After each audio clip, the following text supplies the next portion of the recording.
Hello everybody and welcome to my review of the first two episodes of the new television show Scream Queens. I just got to watch both and I have to say I was pleasantly surprised. I really enjoyed this show. It's kind of a mix of 80s and 90s horror slasher with some contemporary humor thrown in.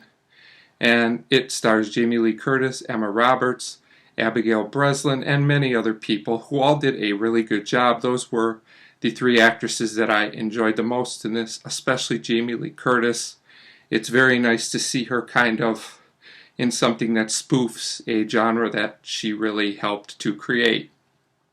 So this is a comedy horror that doesn't take itself too seriously, and basically we find out that a sorority is being targeted by a mass killer, but it is done in sort of a parody type style, and there is a lot of backstory to all this, and I'm sure we will learn more in the upcoming weeks, but basically we don't really know who the killer is at this point, which is really great because it keeps you going.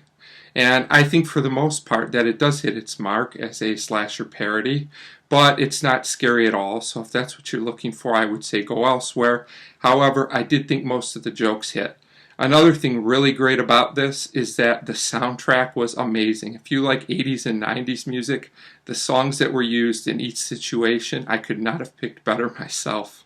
Really good job there, and it's also something different for television.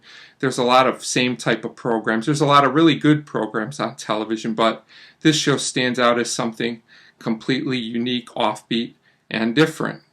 And there were some nice twists and turns in this. The end of the second episode actually fooled me a bit, although I do think the pilot was a bit stronger overall. The danger for this type of show is that it could start running out of ideas really quickly, as I thought the pilot was much more engaging, but that's a pilot's job, so maybe it was just kind of a slower second episode in a way, but I do think the second episode was still okay with a really good ending.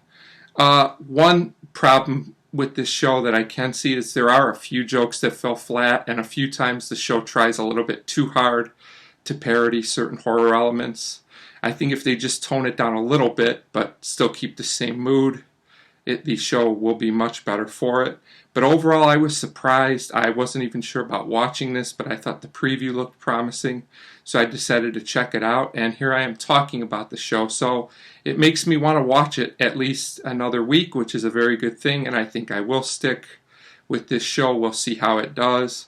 Really enjoyable, but you can't take it too seriously. It's not a show, I believe, that you just have to have fun with it, and I think we need some shows like that on TV. There are a lot of great, really serious shows right now, and it's nice to have something light and fun. I will say I don't think this show is necessarily for everyone. If you're not a fan of the old 80s and 90s slashers, or just horror comedy in general, you'll probably get nothing out of this.